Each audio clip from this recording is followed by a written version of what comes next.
We had a situation which unfolded at about 1:40, in which a robbery unfolded.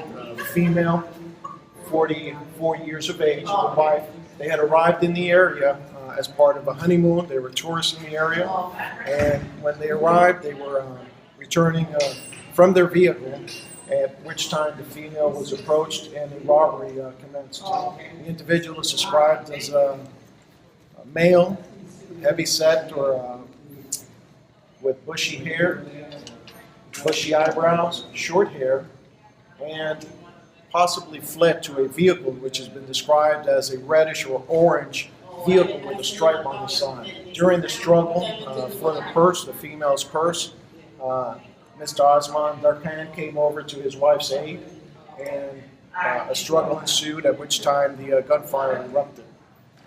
Being struck by the gunfire, he collapsed and passed away, unfortunately.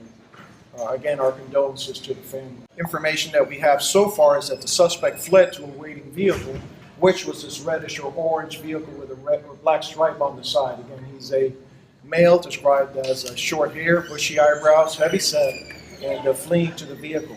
We believe the vehicle may have fled eastbound on Sand Lake Road after the crime. Patrols have always been stepped up on the I-Drive corridor area. We have a large contingent of our tourism-oriented policing services in that area, in that corridor. We have our patrol deputies that are on duty 24/7.